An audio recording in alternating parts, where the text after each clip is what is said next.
And it takes familia to keep familia together.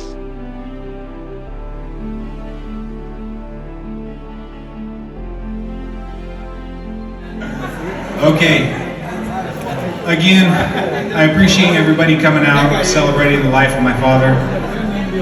But I want to give everybody an opportunity to come up here and share a moment, a memory, a story, something about my dad.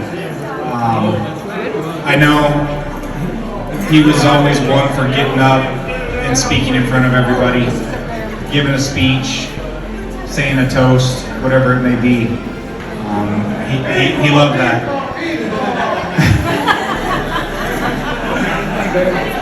But I want everyone to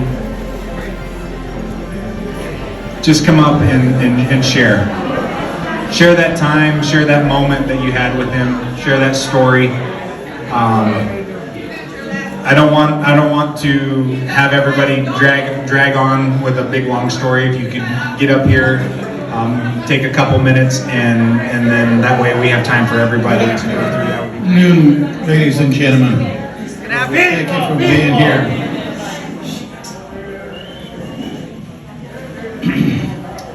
I'm sure my brother Criz will enjoy your company and would be glad to know that you are here to celebrate his life. Gracias, and thank you for being here. I'm sorry, but I'm out of words. But I'd like to tell and thank you. There you go. My dad's run out of words.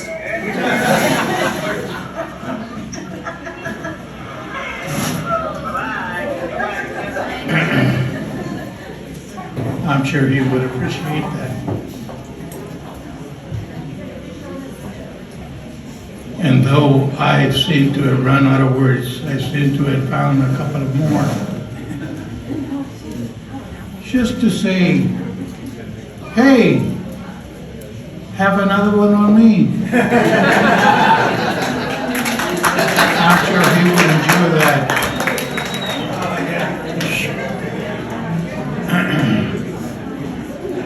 And all my friends and neighbors are hanging around here behind me and in front of me and all over the doggone place. I'm sure he's grateful and helpful. And thank you. From the bottom of his heart. Have a good time, you guys. Yeah. And enjoy yourself.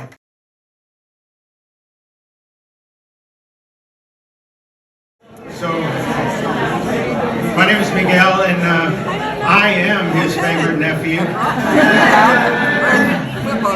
And if anybody wants to compare stories, so I'm not going to invite myself to their house. I don't know if there's another nephew out there that Criz would go to jail with overnight just so that I wouldn't have to be in jail by myself. Winner!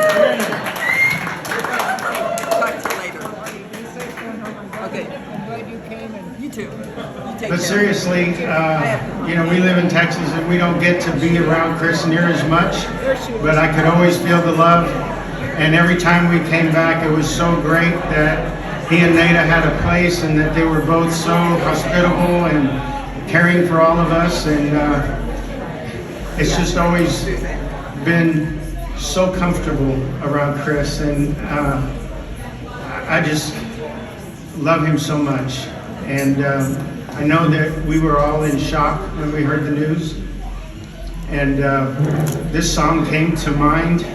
It's a song that's been out probably about 6 months, and I just knew I needed to learn it to play it here today.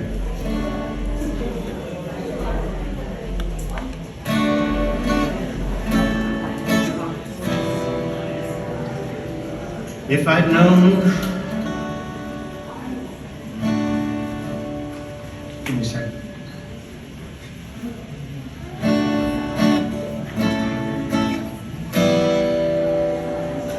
If I had only known the last time would be the last time, I would have put off all the things I had to do. I would have stayed a little longer, held on a little tighter, and now what I'd give for another day with you. 'Cause there's a wound here in my heart where something's missing, and they tell me that it's gonna heal with time. And I know you're in a place where all your wounds have been erased, and knowing yours are healed are healing mine. The only scars in heaven, they won't belong to me and you. There'll be no such thing as broken, and all the old will be made new. And the part that makes me smile now, even as the tears fall down, is that the only scars in heaven are on the hands that hold you now. No. I know the road you walked was anything but easy. You picked up your share of scars along the way, but now you're in a place your fight is fought and your race is run. The pain is all a million miles away. The only scars in heaven, they won't belong to me and you. There'll be no such thing as broken, and all the old will be made new. And the part that makes me smile now, even as the tears fall down, is that the only scars in heaven are on the hands that hold you now.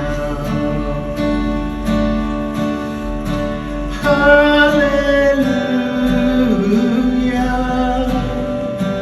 hallelujah,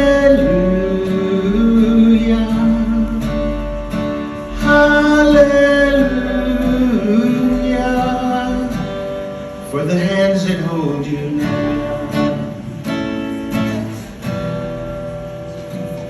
There's not a day goes by that I don't see you. You live on and on in the better parts of me, until I'm standing with you in the sun. This fight I'll fight and this race I'll run, until I finally see what you can see. Oh, the only scars in heaven, they won't belong to me and you. There'll be no such thing as broken, and all the old will be made new. And the thought that makes me smile now, even as the tears fall down,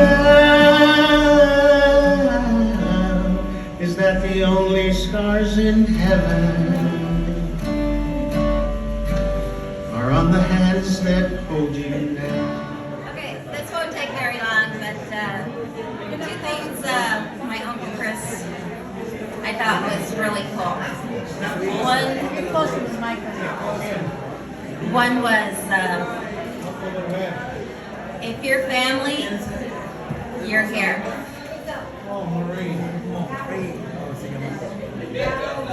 Like you're yelling at your kids.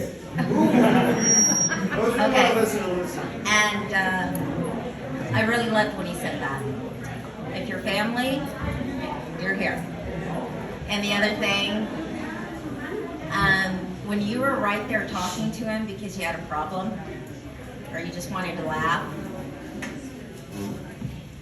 he would look at you, nephew, niece, it didn't matter. You were his favorite at that time. And that's what he would say to me. And I would say, Uncle, you have lots of favorites.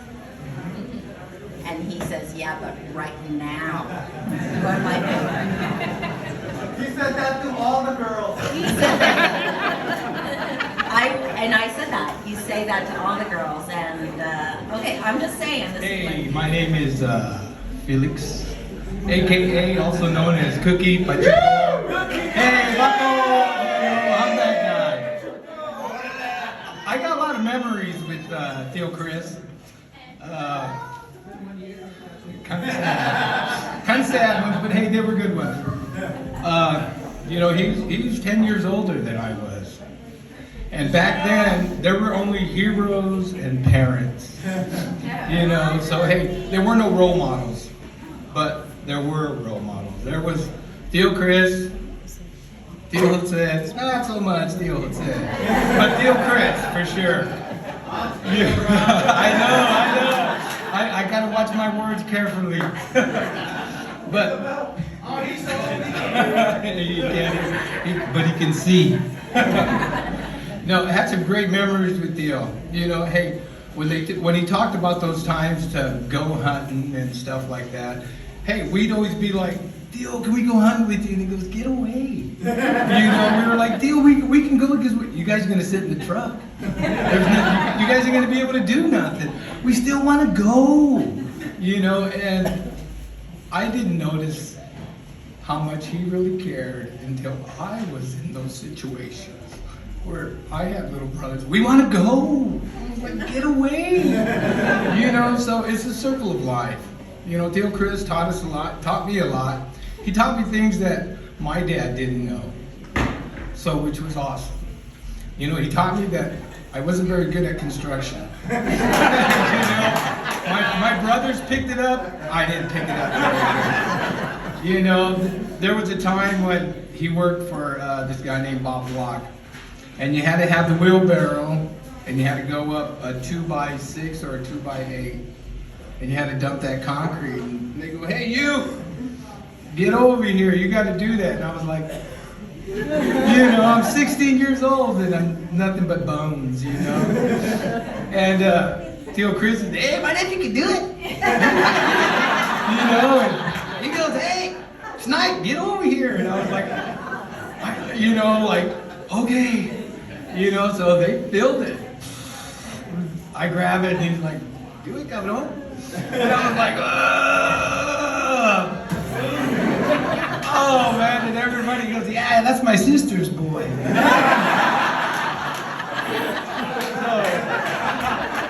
So you can tell, man, you can tell. But hey, I loved him. There was a time when I worked with him at the same time. Renee, my cousin, worked with him at the same time. And funny thing about Renee would always eat his lunch, and with the break time, when the truck would come around, he goes, I ain't got enough, man. Like a pie or a burger or something. And he goes, Theo, can you help me out? And Theo goes, no, come on, you ate all your food already. He goes, it doesn't work that way. And come on, Theo. And hey, Theo would still pull out, all right, what do you want? And he'd be like, I want a cheeseburger and give me one of those Hostess cherry. But come on. He'd be like, no. I'll take two. So hey, I just want to tell you guys that, hey, back in the day, when he talked about having a souped up car, I remember his Galaxy 500, that blue one. It was an awesome ride, and I was sick when I was a kid. So Theo would come to the hospital and visit me, and I don't think it was for me, it was for the nurses. Because he'd always say, hey, you know what, you should get a phone number for me.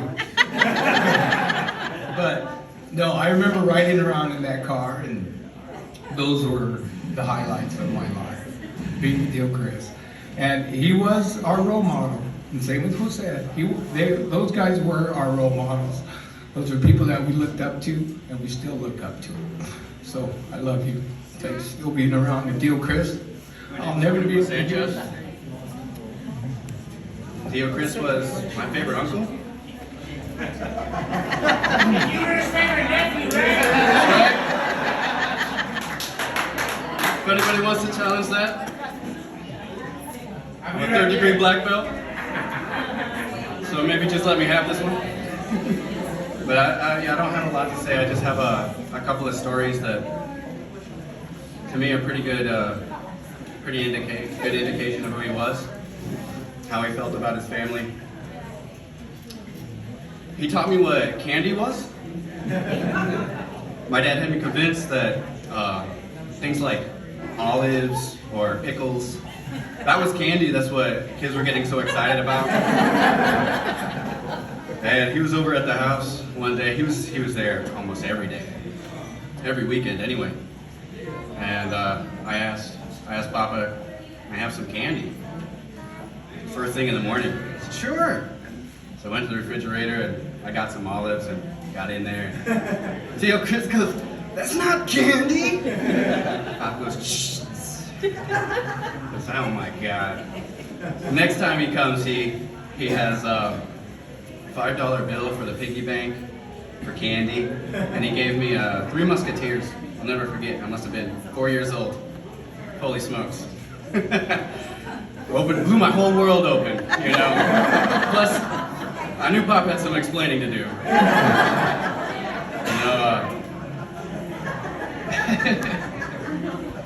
You know, that was his playful side.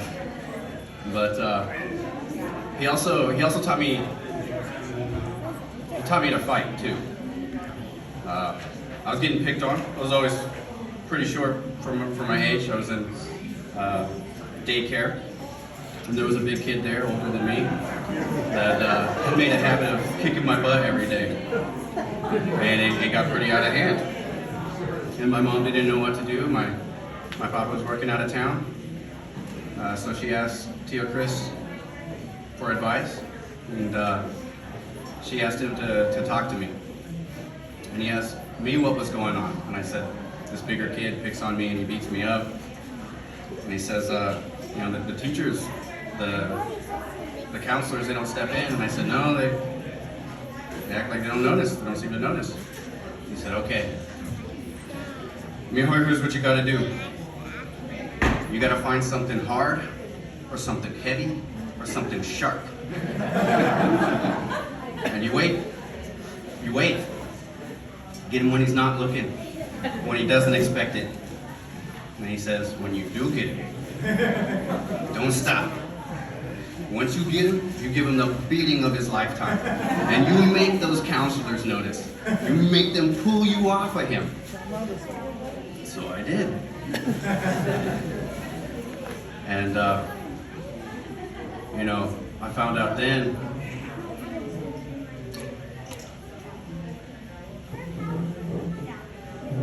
sometimes life can be scary. But if you rise to it, then it gets good again. Every day after that, every time he saw me, "Hey, how's my little butt kicker doing?" Good, Tío. Good. But, oh man. Yeah, that was him. Either something to make you laugh or something to help you out during a hard time. When I heard that he had passed away, I was working on a building project, and I could feel him there watching me, and I was saying, I know, stuff's not organized. I don't have them on my tool belt, you know. Sorry, I'll get there. I'll be more professional. But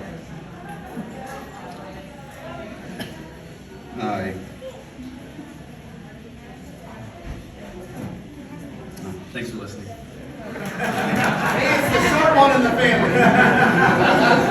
All I have to do is stand here.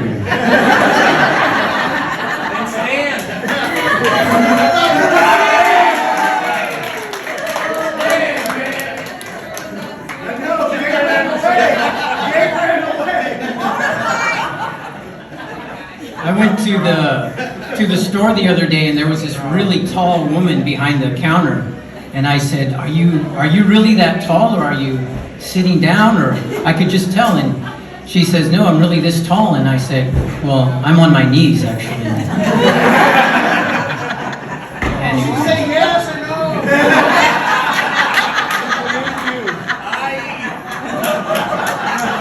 thank you.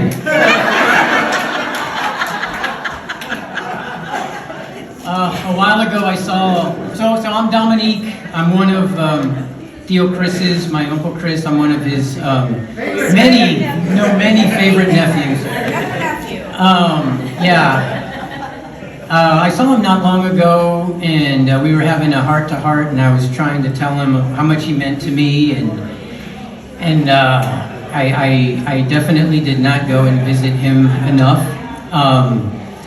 And I remember every time I'd see him, which was few and far between, he'd grab me, you know, and he'd look me in the eyes, and he would just say, "Mijo,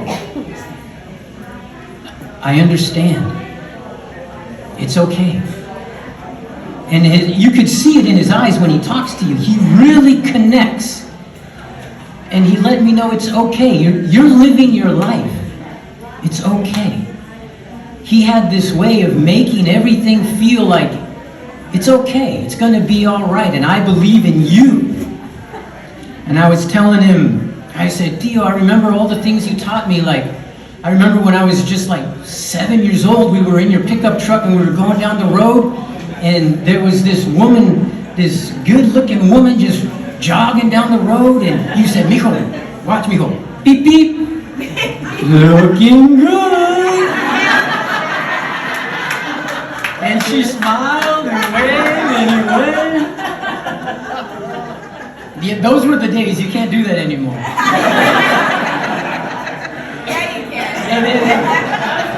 And his reaction was, he just put his head down and he goes, "Mijo, please don't tell me that's all you learned from me."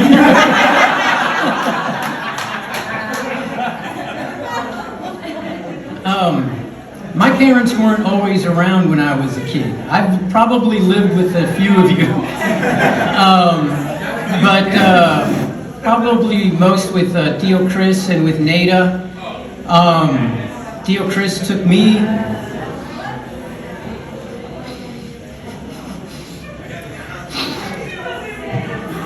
Theo Criz took me in. He took my brother in. He took care of us. He was like a dad. He taught me so much. He made me feel welcome. My family was broken, but he took me into his family. I grew up with Canuto and Adan, and we had races and played games, and it was a family, and it was invaluable. You know, when I was doing acting and I was in plays and theaters, and I went to a competition, it was the state competition, you know, and I had the lead role, and we went out to Grand Island, and we won state. We were the best actors in the state, and who the hell was out there? Fucking Theo Criz was out there, man. When I went out there, I had family, I had somebody to hug, somebody to say, "I'm proud of you." You know what that means to a young kid? You know what that means?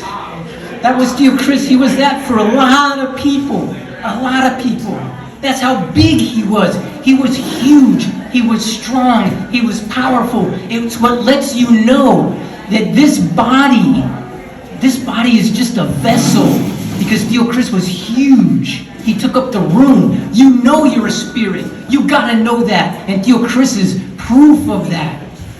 Even when I got that from him, that you can be big and strong. And when I look at photos sometimes of me around other people, I say, "What's wrong with this camera? I can't be that small. There's something wrong. That's not right, because I'm huge." Theo Criz was huge. He is huge. He goes on forever. Thank you, Tio Criz. Thank you, Nada. Thank you so much. And I love you. I love you, Tio Criz, and all of you. Thank you.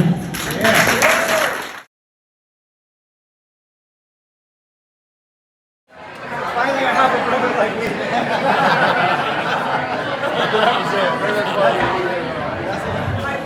The second shortest. I'm glad everybody's here because there's going to be a second funeral after this first one. Just kidding. You know, it's hard to think of a new story nobody's heard of that. Growing up in this family, we all hear stories that's been recycled 5,000 times, 10,000 times. So, thinking of my Tio Criz, Uncle Criz, you know, it's hard because, you know, losing a family one, you think you'd be numb to this stuff by now, but it never gets easy. But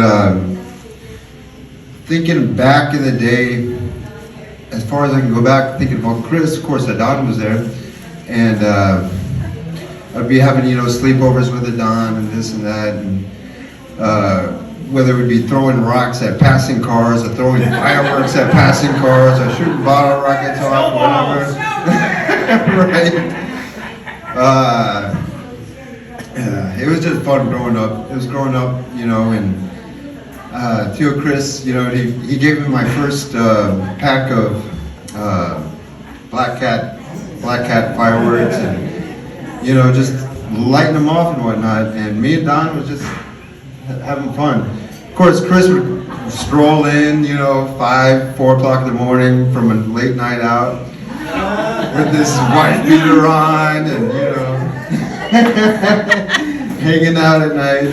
The older brother just being suave. It was cool. But growing up with Uncle Criz, you know, it was such a loved every minute of it. Going over to Tio Jesse's house, Uncle Criz and Tio Jesse, you know, losing my father, the best thing I had was going over to Uncle Jesse's, and Uncle Criz was there most of the time, and we would just shoot the shit of family history. Knew my grandfather grew up in Zaragoza. They had a beautiful banana tree farm and beautiful home in Zaragoza, and I wouldn't have known any of that stuff without stopping over and visiting with my uncles, you know. And they told me all these beautiful stories. So I know we lost a huge part of La Familia. Lost, but not forgotten. Never. He made such an impact on everybody's lives that he will never, ever, ever be forgotten. I love you.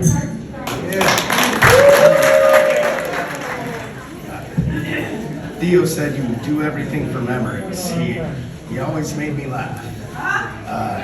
He made me drive my car into Grandpa's lawn one time at a family party.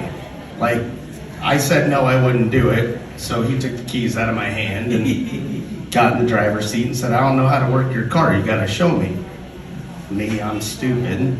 Okay, he put it in drive, okay. He parked it in the drive, went into the drive, through the fence, into the front lawn.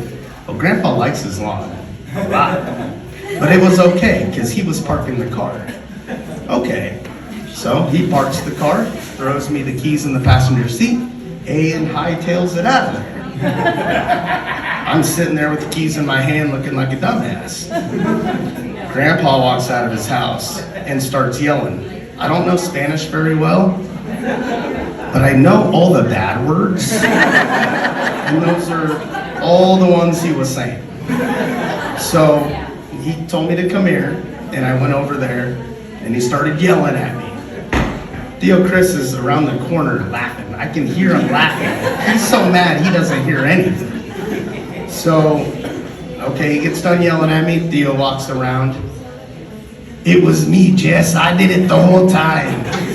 And Grandpa laughed and gave him a big hug, and everything was all better.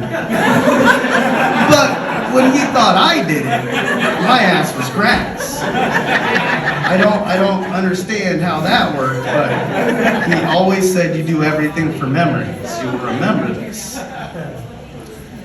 Then he was one of the first people, along with my cousin, to help me pour the slab of concrete in my backyard.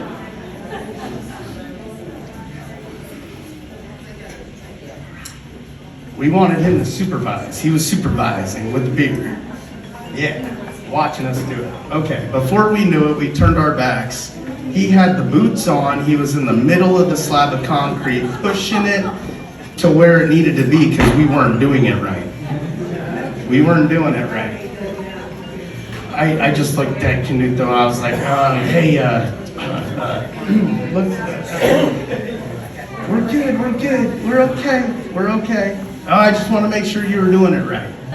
So, I mean, I'm happy that I'm the favorite nephew.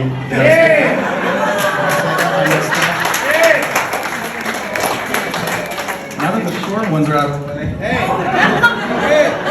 You're a great nephew. You know what I liked is I challenged. I was like, all right, well, you guys figure it out one by one. Who's the ugly one's got to go for it first, And they did, so that's awesome. Real quick, guys, Dio Jose was talking about it, and some of the folks, I was of that younger generation, right? The farm was already gone by the time that I came around, so I don't have those stories. And when Dio Jose was talking about, Dio Criz coming up and doing his own thing, and whether it was he lived the way he lived, and so somewhere like, hey, some of the memories are good, some of the memories are bad. I was lucky, and I just got to see nothing but the good. I got to see nothing but the good. I heard some of the ass whoopings that you guys got, but all I got was the good. And we got to say things that like this, that without the Theo Criz that we're all missing right now, the thing is that we don't get that Theo Criz without the Nada. So Nada, thank you so much for standing by our Theo Criz. We don't have him without you. And we love you, and we love you. I don't like the original recipe, the original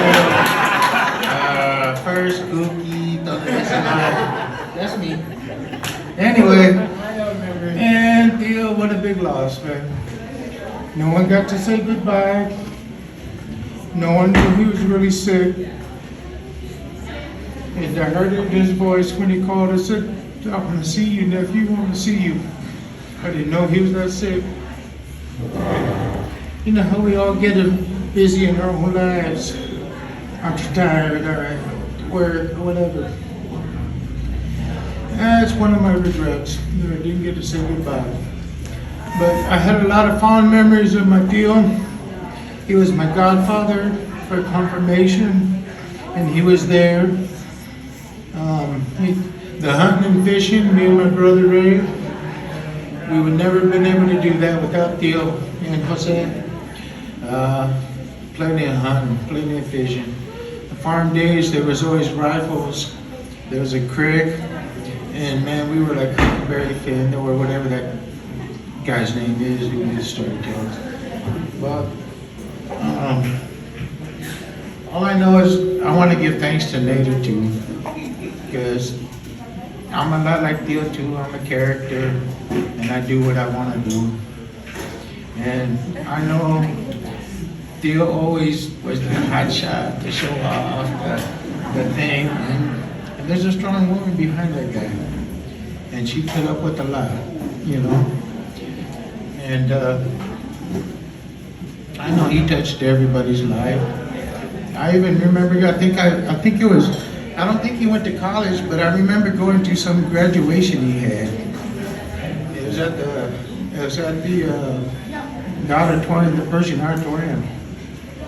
And they say, hey, don't be hollering out names or anything, but I think when I seen them, I said, hey, Theo! Out loud.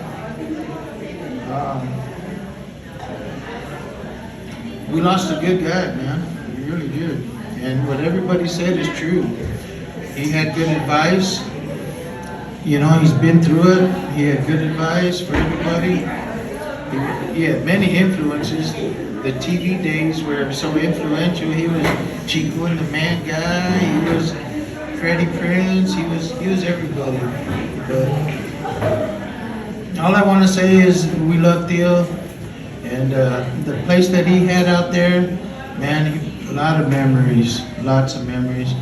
Like everybody says, you always see somebody different there, and you got this hug, and you got to tell them hi, and know we love you.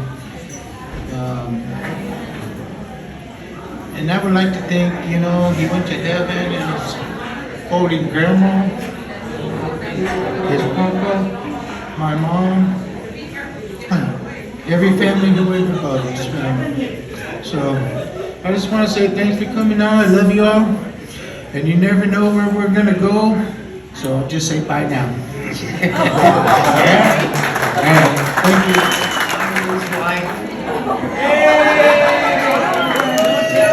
And I just wanted to say a couple of things. I've been traveling a lot lately, usually about 1 week out of the month. Over the last year, I've been in South Dakota. Closer? Okay. So, and I've been enjoying the opportunities that I've had since I've been retired and I'm still working. But Criz had mentioned that he was worried about Lou, and maybe I shouldn't be traveling to South Dakota so much the last time that I saw him. I actually got up on Sunday morning, because this was always the third week, and that's the week that Criz would have the pool party of the month. I always would get up early, 4 o'clock Sunday morning, so I could drive back and be here for that pool party. No matter what, I would be back here for that third week pool party. And he mentioned last time that he was a little worried about Lou. So maybe I should, and I was planning on not traveling much this winter anyways, but I just wanted to say this month I stayed on the Nebraska side of the river, barely, because I was only, just across the river, but I stayed on the Nebraska side, so I'm hoping Criz feels like I listened. Hello. My name's Ed, or Eddie. Some of those know me a while. Criz was so special. Like previous nephews have already said, he was one of our favorite uncles. Tio Jose, you're right up there with them. We learned at an early age, Cookie and those guys ahead of us, we kind of filled their shoes when the wheelbarrow of cement. I think we were about 12 when we started, Ray and I and Lou. Those were the days. And now, That's what real men are made out of. That's it. 2 sons. The 2 sons' old red little dump truck. Oh my God. That and Elvira. If you know who Elvira was, that was the mean green dump truck. That put 2 sons' red truck to shame. But again, Tio Criz, Tio Jose, they were our mentors in life. They taught us a lot. They taught us how to work, how to be a man, and how to have that true work ethic and the love of family. The days at the farm, oh my gosh. It's like, Mom and Dad, can we spend the night at the farm? We want to stay at the farm. Taught us how to go hunting. That's when pheasants actually lived in Nebraska. Oh, the pheasant days. Good times. Yep. So again, Dario and Liliana send their love. They're not able to be here. But again, enjoyed all the pool parties, the family reunions, time and time again. Just stress how important family is. Dear Neda, I love you, dear. Thank you. Criz was not my uncle, he was my cousin, just like the rest of you. But anyway, we lived on the farm, and he lived upstairs, and we lived in the basement, in the cellar of the farm. I was like maybe 4, and when we lived in the basement, it was like, there was these rats about this big. I swear, there were rats about this big in the basement. And I was always so scared going down there. But that's where we lived because my dad came to go see my tío Jesus, and so that's where we lived. So Chris would always tell me that those rats were rabbits. And he goes, oh, they're just rabbits, mija, because I was always crying. He goes, oh, mija, don't cry, they're just rabbits. Well, he never knew that the rabbits that I was petting were rats. I didn't know that until later on in life. He told me, he goes, you know those little rats those little rabbits you were petting? They were rats. Well, as time grew, we grew up, we moved, and he happened to buy a little gray house over by my mom's house. So he lived like, my mom lives here, there's a white house, and he lived in the little gray house. And so then he, Tia Hopi on the corner. And then Tia Hopi in the corner. So we all kind of lived together, kind of ghetto-ish, you know, but oh well. But we all kind of lived together. And then I think I was like maybe 14 years old, and I asked Uncle Chris if he would show me how to drive. Well, at that time, Uncle Chris had a construction company. So my dad had just gotten hurt with his knee, and he was on crutches inside my house, and my mom was working. My dad had just put in a brand new door on that garage. Well, Uncle Chris showed up, and he was going to show me how to drive in a dump truck. So he said, okay, mija, this is the clutch, this is the brake, this is the gas. You got it? Oh yeah, I got it. It was okay. He goes, so we're just going to go back and forth in the driveway, mija. Don't go any further than that. Okay, I got it. Well, we started at the driveway, from the street to the sidewalk. I did really, really good. So I advanced. So I got to go further back all the way to the end of the house.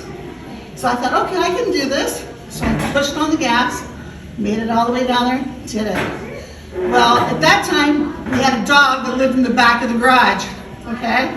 So you got the garage, the brand new door, and the dog, right? And I'm in this dump truck. And I don't know how to drive this damn thing. But anyway, I got in the dump truck, and instead of pushing on the brake, I stepped on the gas. And I hit the darn garage door. And Chris took flying home, he took off. He left me there. And I was like, oh my gosh, and I hit the drive. My dad had just bought a white station wagon because we were going to go to Mexico that year. I hit the station wagon hit the back of the wall of the garage, and the dog took off. We didn't find the dog for 3 days because he was at Cooper Park. I was like, oh no. So my dad came out, he was with crutches and stuff, and Uncle Chris showed me how to drive a dump truck, actually. After that, when I was 19 years old, I got a job working at Ready Mix as a dump truck, as a cement truck driver. Yes, I did. Yes, I did. My Uncle Chris, he's not my uncle. My cousin Chris showed me that any woman can do whatever she wants. And you know what? As of now, since 1988, I've been driving a fork truck where I work at, and I'm still driving.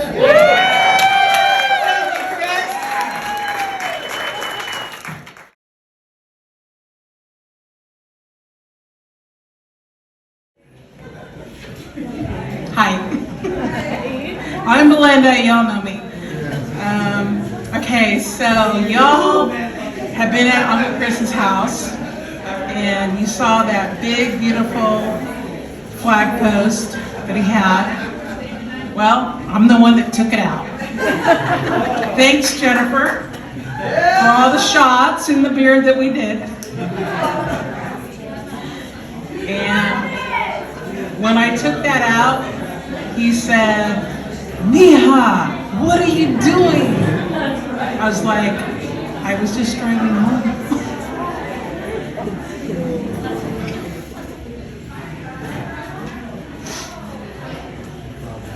So, he straightened out that post, and then he was at Mom and Dad's house. And he backed into Uncle Chris, backed into Mom and Dad's post. And I said, hey, what are you doing? He's like, cabrona. I love you. Hi, I'm Dave Sanchez, and on behalf of my mom, Cho, and my sister Renita, who couldn't be here, they send their condolences and their regards. So I wanted to make sure that you all knew that they were here in spirit. They just weren't able to make it this weekend. You know, I can say I was not the favorite nephew because we were never here. So I'm really jealous of all the life lessons, of all the hunting and fishing, of all the advice, of all the pranks, of all the togetherness that you experienced with Criz. And so that's one thing that we really missed out on. But as we always came back to Lincoln, we could see his generosity, we could see his hospitality, we could see his love for the family. And so we're always glad to come back and catch up with everybody. And we know that he's still going to bring us together time after time, year after year, even though he's not physically with us right now. But on behalf of the family in San Antonio and Lytle, thank you, Uncle Criz. Thank you, Thea, for hosting all of those events. And we love you all. Here we go. Happy birthday to you. My name is Carmela. My family knows me by Bambi. And I was the baby. You know, Criz was my big brother. And growing up, you know, I'm the youngest of 12, right? So, by the time I came along, Criz was the oldest in the family. So he was always my big brother, Jose, of course. So I'm going to try and share with you a little different perspective.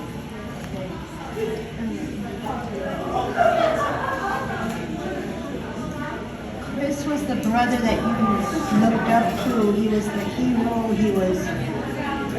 Sorry, sweetheart. Come closer. You know, you've been hearing a lot from your nephews. But I want to share a little bit of a different perspective, being the little girl, the baby sister. He did not only teach my nephews how to hunt and fish. I got to go hunting and fishing all the time. Right? They taught me how to shoot a rifle and how to fish and hunt. And you know that little 410 rifle that you have? I got to shoot that.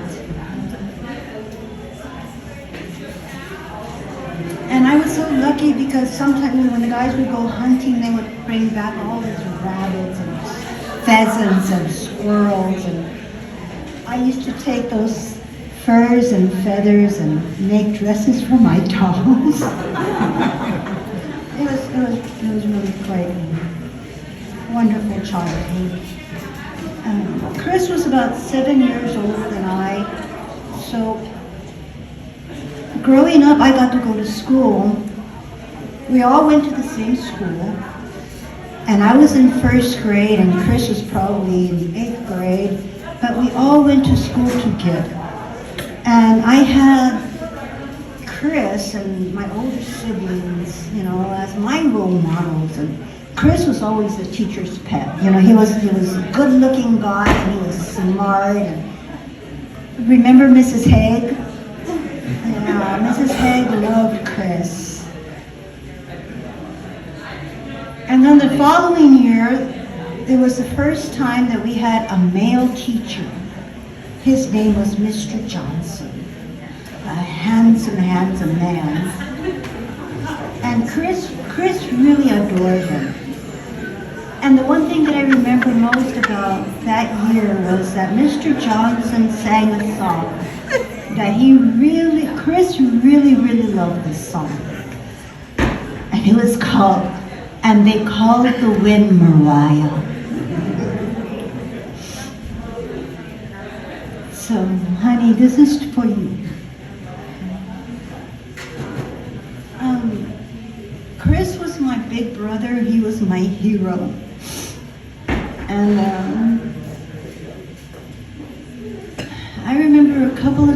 times when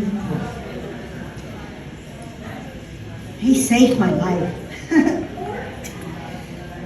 I was just a little girl, and of course Chris was already driving, and they sent him to the grocery store for something or other, and I, of course, had to go along. And we went to the IGA store on West State, right over the viaduct. And on the way home, I'm hanging out the window on the pickup truck, you know, going something like this with the, you know, whatever. And he takes the turn to drive into the farm, and the damn door flies open, and I'm almost flying out the pickup truck.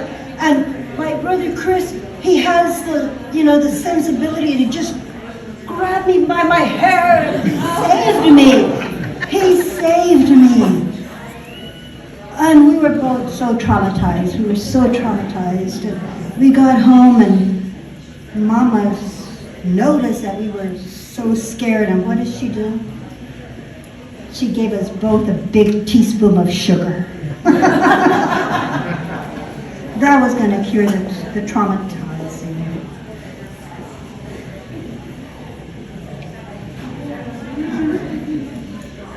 There was a time when we had to go across the field, across the highway to the field over by the livestocks. And, you know, my dad had all of us working. And we were supposed to cut weeds, you know, down the corn rows. And it was summertime. Of course, I was barefooted, and I happened to get the sharpest hoe. And I'm chopping weeds. And I'm a little girl, I'm tiny, and I didn't know how to handle the hoe, and I ended up almost cutting my toe. It was terrible. And what does my big brother Chris do? He picks me up and he carries me all the way from the livestocks, all the way across the highway and to the... That was my big brother. He was always there ready to rescue you. And later on, you know, it wasn't the last time he rescued me. When I was a young adult and was struggling and not really knowing how to, you know, deal with life, and I was in a really, really bad place and dark and scared and terrified, and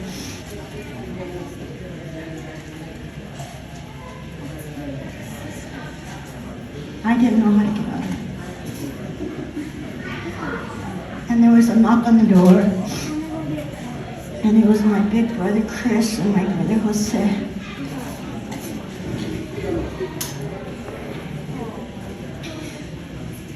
I never had the chance to thank him.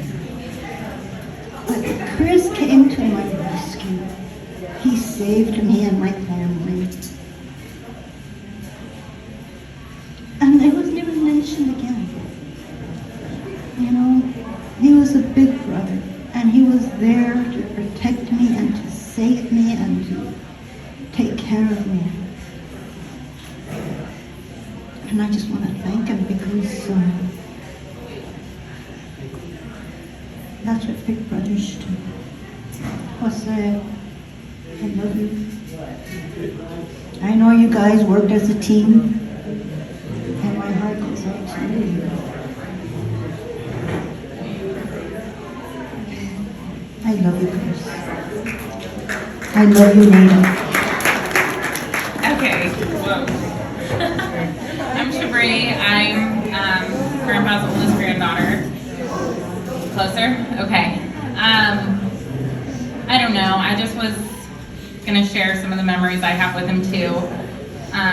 Thanks everybody for sharing. There was times that I was like laughing and then times that I was crying and remembering memories of my own based on your guys' memories. This is a lot harder than I thought it was going to be.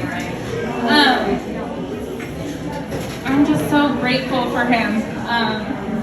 You know, somebody shared a memory about him like teaching them how to drive, and probably the last like life lesson I got from him is me and my husband have been asking him for years, like, Grandpa, let us mow for you. Grandpa, like, teach us how to use the bad boy, or teach me how to use the bad boy, so you don't have to be out there all day. We can both get on it and we can get it done quick. And finally, he was like, hey, Mima, like, what do you got going on this week? And I knew that was like my opportunity to finally be able to mow. And he taught me how to use it, and you know, I started going on it, and it started going like, I was comfortable with it. I was ready. I have the need for speed, but he was like, whoa, whoa, whoa, whoa, whoa, slow down, take it slow. And I was like, all right, so we're going Grandpa speed on it. And I'm like, come on, Grandpa, like I can get this going. And he's like, no, like that speed's good. Like we'll wait till you're the next time. And you know, I just like cherish those. And then I think back to like growing up, like those were the best sleepovers that we ever had. You know, like he let us girls sleep together in the kids' room. And then there'd always be Brock that would be like, can I go sleep with the girls, please? Because he'd get scared. And that was all due to Grandpa. And it was all because of him. We'd go owl hunting, is what we called it. And he'd go outside and he'd call for the owls. And we'd all walk down there and we'd all be holding hands. And we would all have our flashlights. And Grumpy, you were so little. And he'd be like, what's that? And we look over, and this is when Berkeley was around, and we just see Berkeley's beady eyes out in the woods. And we just scream and take off running, and he's like, it's a wolf, run! And we'd like leave Brocky in the dust and just like keep going. And so no wonder Brocky wanted to come sleep with us at night. But, you know, my favorite breakfast still to this day, and I don't know where Grandma is, but Grandma, like, we still need to have chorizo and eggs, and my favorite breakfast in the mornings, and, I don't know, it's where I got to meet all of you guys, you know, with all his pool parties, and get to meet my family, and it's the place where my kids learned how to swim, and, gotta live the childhood that I gotta live. So, I'm super grateful for that.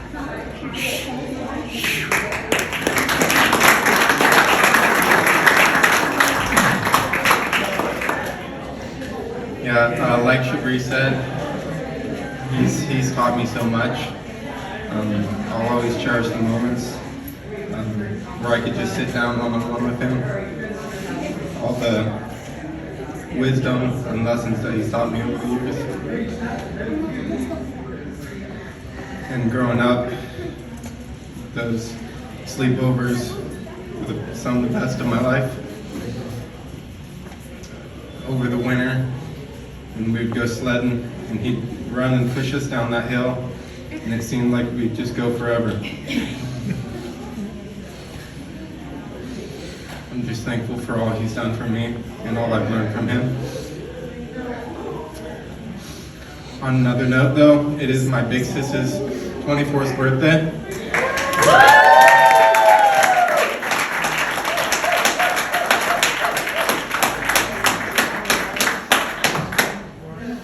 And I'd like to sing her happy birthday.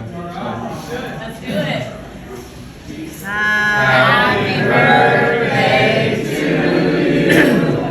Happy birthday to you. Happy birthday, dear Mariah. Happy birthday to you.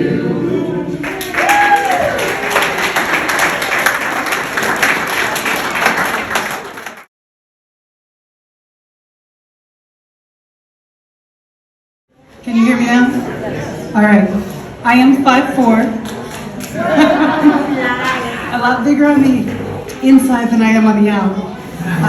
My name is Marita. I come from the branch of, many of you know him as Tio Joe, Jose. And we've got brothers here. And I feel it's important to tell you that I'm representing other siblings. Can you hear me now? I see people in the back who are saying, I want to hear more. All right, okay. So from the branch of Tío Joe, my dad, Jose. That's where we all come from. And we've got one sister, Vida Celeste, who's not here today. She asked me to say to Tia Neda that she really wanted to be here because she was the goddaughter to Tío Criz, specifically. Okay. I know who I was in Tío Criz's heart.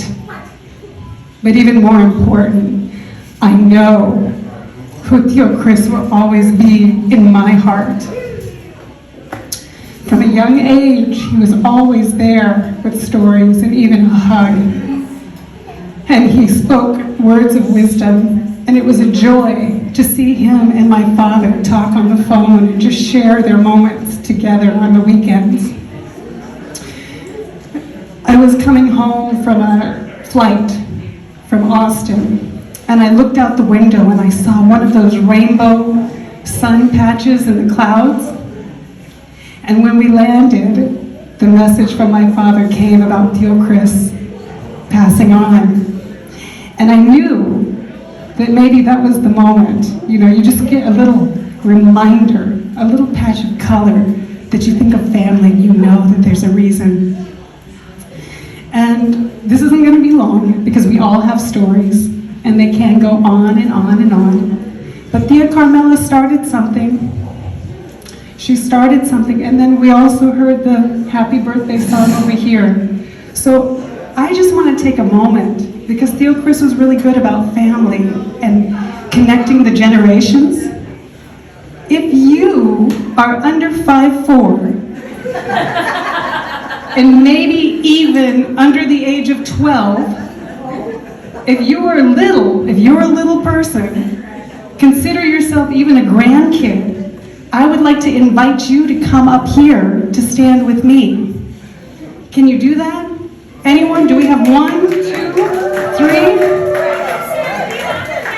Yes. Just come on up here. Yes. Girls, you in the corner, right over here. Yes. Come on. Come on. Okay. Yes. Yes. All the kids come on up here. Okay. Yeah. It's okay. It's okay. Now, we all come from different walks of life, different beliefs, but even Abuelita Sanchez, Micaela, she used to tell me, after she died, I said, where do we go? And she said, I go back to love. So I honestly believe that when people pass over, they are passing over into a new beginning. And I think it would be fitting if we would all sing Happy Birthday to Tío Criz all together, just celebrating the new generation and going forward. Okay? Yeah? Okay, are you ladies ready? Now, I'm just noticing, you know, we've heard a lot about the favorite cousins and nephews and things, but if you look at what we've got standing up here, it's a lot of female power. All right.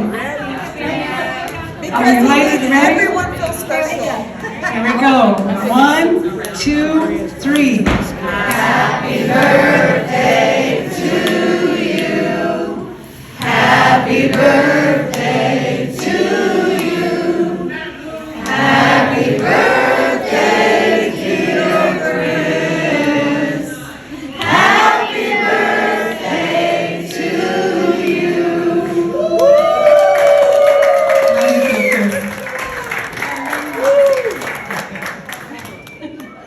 Hello, everybody. Gabe wants me to tell a story I have about Uncle Criz, so I will. And I'm an in-law, but Uncle Criz loved me just the same as everybody else. And I never felt, yes, I am. So, one time, and I don't remember how long ago it was because it was a while ago, but Uncle Criz kind of got mad at me for yelling at Gabe because I kept on calling him stupid. And he was. And he was like, Mija, why do you call him stupid all the time? And I go, Uncle Criz, because he is, and I'm trying to make him a better man. And he kind of you keep on doing that. You make him a better man. And he loved me all the same just for doing that. And so I will always have a special place for Uncle Criz. And I am his favorite in-law, so I'm sorry for all the in-laws. But it was me, so I love you, Uncle Criz.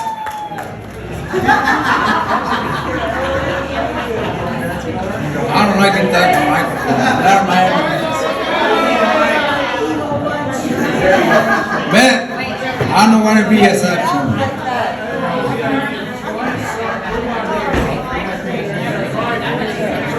My name is Jose Gerardo Zuniga.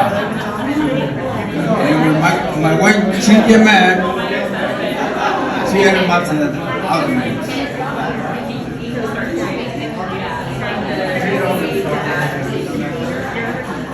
I've got tried to control my emotions. I know Criz since 1971. I was around about 19 years old. Criz, around about 20. I almost say, part of my life we're gonna grow together. Wonderful friend. And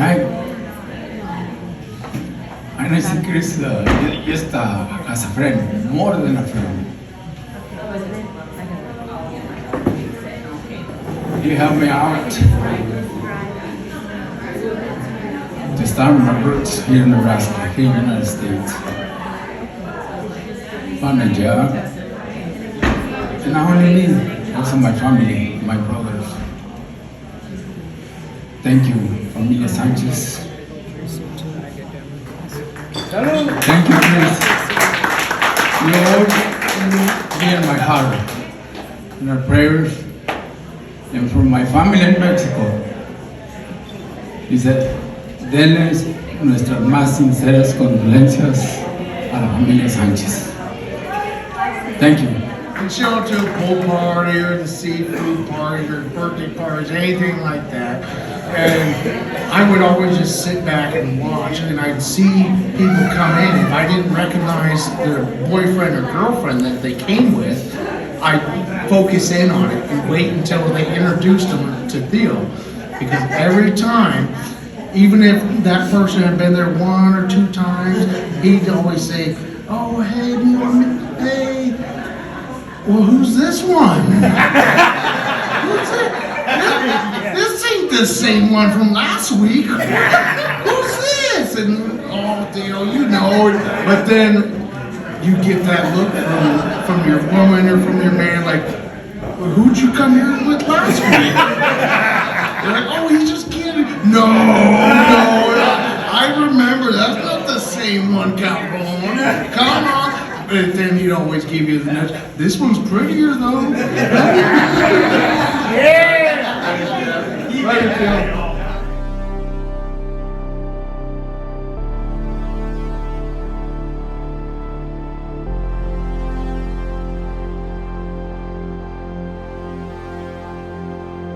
So, I know everybody is getting ready to head home, and I want to take a little bit of time here and really express my gratitude to everybody that's helped out. Whether you've given a call, sent a card, you prepare food,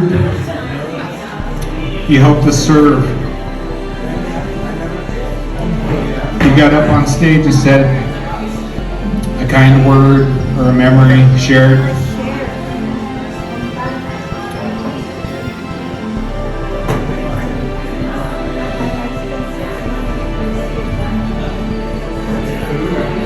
I have a ton of memories of my father. I am so blessed to be able to enjoy 47 years of memories of my father. But I want to thank everyone today for that first memory that I have of joy and love and fulfillment without him, because of the familia that we have and the bond that we share, the love. I thank you all. Today couldn't have been any better. And to that, I thank you and I love you. So, after today, when you think of my dad,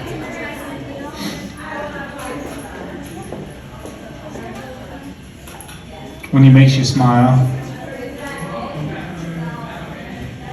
when you raise a glass, Salud! Salud!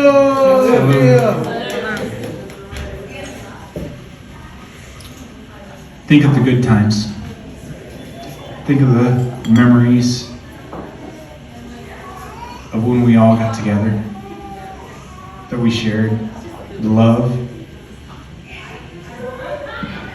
because that's what he wanted. I love you all, and God bless. See you soon.